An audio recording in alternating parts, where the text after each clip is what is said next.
starting out on a journey, never dreaming what we'd have to go through. Now here we are, and I'm suddenly standing at the beginning with you. No one told me I was going to find you. Ben oui, mais là, tu veux faire des vlogs. Ouais, non, je sais, mais avant de ça m'habituer. Je vais vous présenter mon chien Jack. Ah oui? C'est tout! Oh, le papier! Ah, tes yeux blancs. Oh, là, il est beau.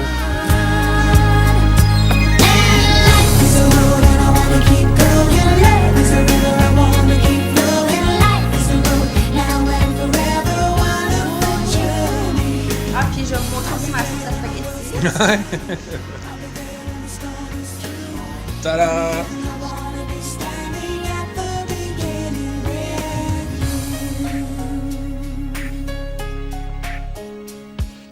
Ah oui, ma bédaine. Oh, la bédane, je vais monter dehors. On a crazy adventure. C'est de la belle bédane. Le petit bonhomme, il s'en vient. 34 semaines. 34 semaines? Yeah. Il dort. Now here we stand, unafraid of the future, at the beginning with you. You can't touch this. Bonjour tout le monde. You can't touch this. Viens mon You can't touch this. You can't touch this. Bonjour. Bienvenue à mon premier vidéo. So hard, makes me say, oh my Lord, thank you for blessing me. What am I to rhyme and to hype me? It feels good when you know you're down. A super dope homeboy from the Oak Town, and I'm known as such. And this is a beat you can't touch. I told you, homeboy, you can't touch this. Salut tout le Yeah, that's how monde, we living, and ici you know you Emmanuel. can't touch this. Look at Woo! my eyes, man. You can't touch this. Hi. Hi. Yo, let me bust the funky lyrics. Brand new kicks and bands. You gotta Bonjour like. tout le monde. Bienvenue à mon tout premier vidéo. Je vais vlogger sur ma grossesse. Je suis à 34 semaines. Je suis dans la chambre de bébé en ce moment. Puis je prévois faire un vlog typique de femme enceinte. Vous montrer la chambre, montrer ma valise. Je trouve qu'il manque de femmes québécoises enceintes. Il manque de vlogs de femmes québécoises. Le langue que je suis, on dirait vraiment que j'ai des gros seins, là. C'est pas un angle très avantageuse pour moi. Je suis à 34 semaines et je peux vous dire que ça en est passé des affaires. J'ai commencé à écouter des vlogs tout récemment.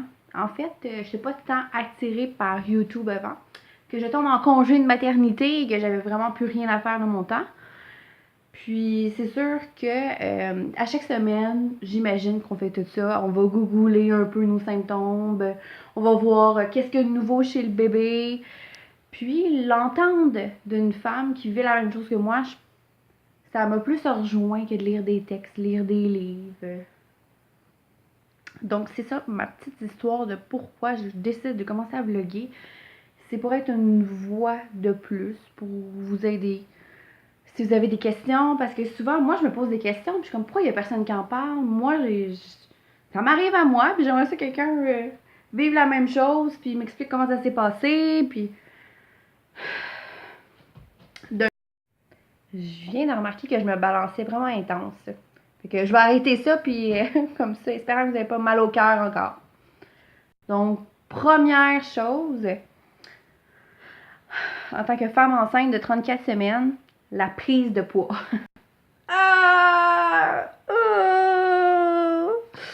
Je sais pas si vous êtes comme moi, mais avant de tomber enceinte, je suis quelqu'un qui faisait très attention à tout ce qu'il mangeait. Je faisais de l'exercice régulièrement, fitness spa, Weight Watcher, 21 Day Fix. Je les ai toutes essayées, mais j'avais pas tant de poids à perdre parce que dans les dernières années, j'avais perdu mettons que je passais de 180 à 150, 140. Puis avec 5 pieds 5, 140 livres, c'est pas mal à ton poids santé, là. Mais je l'entretenais, tu sais, ce poids-là, parce que je voulais pas revenir à 180 livres. Et ben, en 4 mois, je suis revenue à 180 livres avec un 10 livres de plus. J'ai l'impression que je vais atteindre le 200. J'ai pris Le dernier rendez-vous, non, mon deuxième avant-dernier rendez-vous, j'avais pris 32 livres. 32 livres, elle me dit, c'est une prise de poids normale. Tu sais, une femme qui prend pas de graisse va prendre 25 livres environ, là. Mais quelqu'un qui va, mettons, un peu abuser des choses sucrées et des restaurants, va en prendre un petit peu plus, là, comme moi. Mais c'est ça, ce que je voulais dire, c'est que j'ai tellement fait attention pendant longtemps, pendant des années, dans le fond, là, que là, enfin, j'ai une excuse pour bouffer sucré, bouffer gras, un bébé. Puis les rages que t'as, moi, est-ce que j'ai eu des bonnes rages? Exemple, que tu te couches le soir, puis tu sais, le soir, tu veux pas trop manger parce que c'est plus d'exercice. Fait que dans le fond, vaut mieux manger plus léger le soir. Mais le lendemain matin, là, je me levais avec une rage. Mais une rage, là, que j'aurais pu manger un éléphant, un hippopotame et tous les animaux de la jungle. Donc, c'est ça.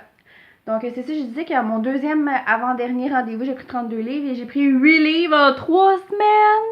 Là, j'étais à la fin de ma grossesse, fait que oui, le bébé prend plus de poids, mais il prend pas 8 livres.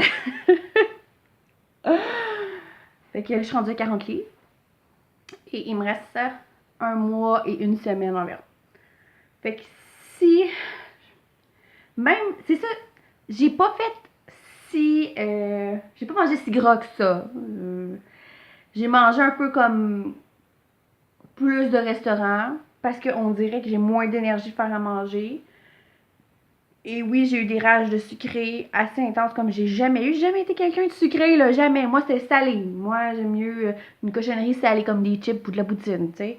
Mais pas des pâtisseries ou du chocolat ou du gâteau. Non, ça n'a jamais été moi. Puis là, je pense juste à ça. J'arrive au restaurant, je pense juste au dessert, puis j'ai même pas encore mangé mon plat principal. Donc, je vais sûrement prendre 50 livres. Tout le monde me dit, oh, tu vas voir combien que t'accouches, tu vas perdre 20 livres. Moi, je suis sûre. En tout cas.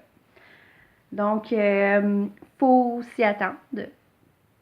Mais en même temps, je comprends les femmes qui se sont garochées ça bouffe quand ils sont tombés enceintes et qu'ils ont pris bien du poids.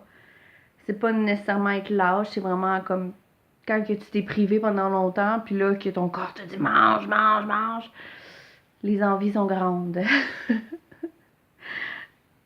J'imagine que je vais apprendre mes erreurs parce que ce poids-là, je sais que c'est difficile de perdre du poids, en voulant dire que c'est de la discipline. Puis c'est se priver de choses qu'on aime beaucoup pour en prendre en plus petite quantité. Moi, je te dirais que c'est les quantités mon problème. Parce que j'aime de tout.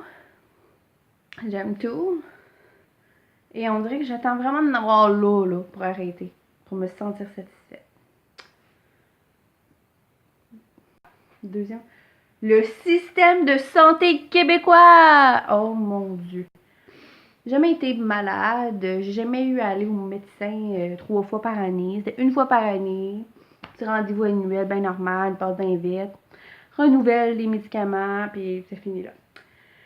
Là, j'ai pu connaître, c'est quoi, vraiment le système de santé. En allant à un rendez-vous à chaque mois, à chaque 2 semaines, puis là, bientôt, ça va être à chaque semaine.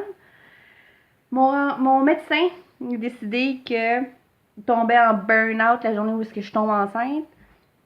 Je l'ai vu 2 fois, puis après ça, la clinique où est-ce que j'étais, ils ont dû prendre tous les clients de mon médecin, puis de se séparer.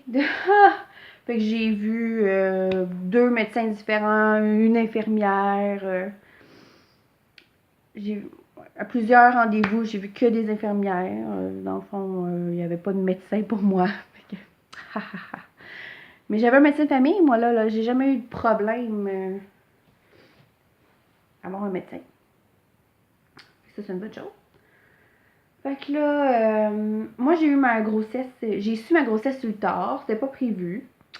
Donc, j'ai eu mon premier rendez-vous, là, je pense qu'elle m'avait évalué à 15 semaines. Donc, j'étais déjà comme à 3 mois et plus quand que je l'ai vu mon médecin pour la première fois. Donc, ce qui est assez tard, surtout pour les tests de trisomie 21. Donc, après ça, j'ai eu une échographie, dans ma première échographie, où est-ce qu'on m'a évalué à 12 semaines. Donc là, à 12 semaines, j'ai encore le temps de faire les prises de sang. Donc, j'ai fait les prises de sang. Puis, j'ai une chance sur 10 000 pour la trisomie. Je continue de parler de mon expérience avec le système de santé québécois. J'ai eu une deuxième échographie à 20 semaines où est-ce qu'on détecte une petite dilatation du rein de mon bébé et on me dit que ça va être un petit garçon. Donc, on est heureux pour le petit garçon, surtout mon chum. Mon chum, il voulait vraiment un petit gars. Puis, on est heureux que ce soit un petit garçon, surtout mon chum. Puis, la dilatation du rein, bon. Je sais que c'est pas un problème, un gros problème. On dit c'est pas le cerveau, c'est pas le cœur, c'est pas un organe vital, un rein. Hein. Puis, une dilatation, c'est... Souvent, ça arrive que le rein il soit en train de grandir, puis qu'on lui en demande un petit peu trop pour la grosseur qui est, donc il dilate, il enfle un peu. Mais on stresse pas trop avec ça, dans le fond. Mais je garde quand même, il me garde en suivi. Dans le fond, à 28 semaines, ils m'ont dit on va te revoir là, pour voir l'état du rein. Donc, je suis ok, d'accord. Mais c'est sûr qu'il y a un petit stress. Je revois mon médecin. Tout se passe bien. Là, j'ai mon échographie à 28 semaines. Mais ça se passe pas à l'hôpital. Ça se passe au CLSC de Vaudreuil. Donc, on se rend là-bas. Puis, pour moi, c'est une belle journée. Je vais voir mon petit bébé dans mon ventre à l'échographie. Moi, j'aime les échographies. J'ai aimé celle à 12 semaines. J'ai aimé celle à 20. C'était agréable. À 28 semaines, ça l'est moins. Ça fait mal. Je sais pas si c'est mon docteur, là, en tant que tel. Mais il te renfonce le micro, là, mais vraiment fort, là. Puis ça t'écrase tous les organes. Puis ça... J'avais chaud. Puis c'est vraiment très, très désagréable. Je vous dis, quand le bébé a atteint comme 28 semaines, là, c'est vraiment pas le fun. Vraiment. En tout cas. Fait que là, il regarde, puis il dit, en même temps de regarder le rein, je vais regarder un peu partout, le corps du bébé, tout ça. Puis là, il stick au cerveau, là. Puis là, il observe le cerveau, le cerveau, le cerveau. Mais il nous dit rien. Il nous dit rien. Il nous dit jamais rien. Non.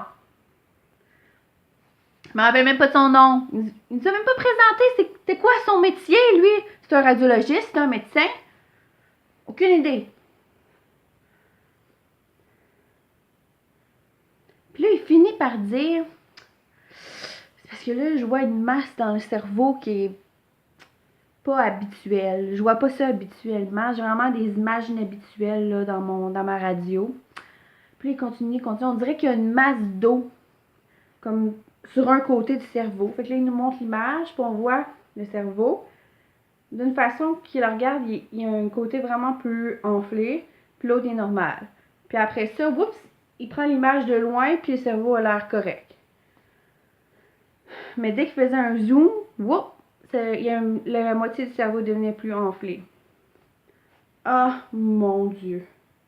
Ah, mon Dieu. Je voulais mourir. Quand il a dit ça, là, on dirait que ça s'est mis à tourner, là. Je suis devenue anxieuse, là, mais très anxieuse. J'ai commencé à avoir des bouffées de chaleur. Puis lui, il me lâchait pas, il m'enfonçait ça dans le ventre. Ça faisait mal, puis là. Mais j'hyperventilais pas, là. Mais je me sentais comme si j'hyperventilais. Je manquais d'air. C'est sûrement la haute pression vue au stress qui venait de me causer, là, en me disant ça. You can't touch this. You can't touch this. You can't touch this.